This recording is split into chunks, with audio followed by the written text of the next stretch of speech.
We use that word a lot, authenticity or being an authentic leader.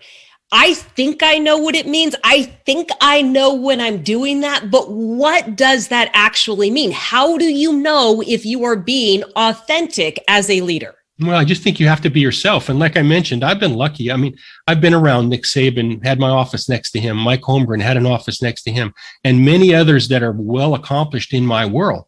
But I never found myself, gosh, I got to do this like Nick, or I got to do this like Mike.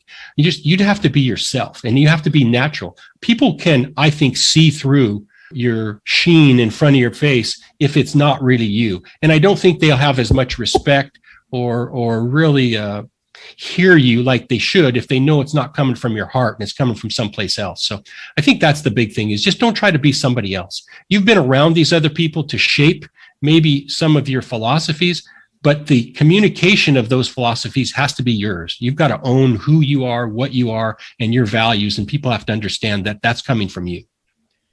How do you practice that? You got to be yourself. I started as a ball boy when I was 18, right? And 20 years later, I was the boss. But I had a million different jobs in between. And I always kind of tasked myself for, I'll do all the dirty work. I want to do everything that nobody else wants to do. But before long, they had to keep me around because I did all the crap jobs, right? So they had to keep me. So that's really my claim to fame, was working my way up from the bottom. And I think it's easier to lead when you've had these jobs on the way up. It's easier to lead because people know your story. And sometimes that has to come from others. It doesn't come from you. You don't want to be the one preaching your story. But if others along the way, maybe, for example, when I left after 20 years at the Seahawks, I went to the Saints. I brought 5 guys with me from Seattle. All came with me on the same airplane, and we showed up in New Orleans to take over the Saints to run that team. It was easier because I had 5 guys with me. Same when I went to Miami, I brought 3 or 4 other guys with me.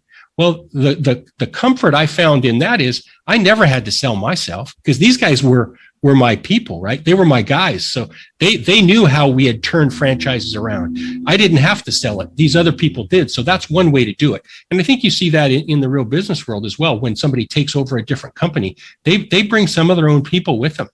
And I think that makes your job easier because they know how you want it done, but they also have seen how you've done, and they can help sell that to any skeptics that are in the building when you get there.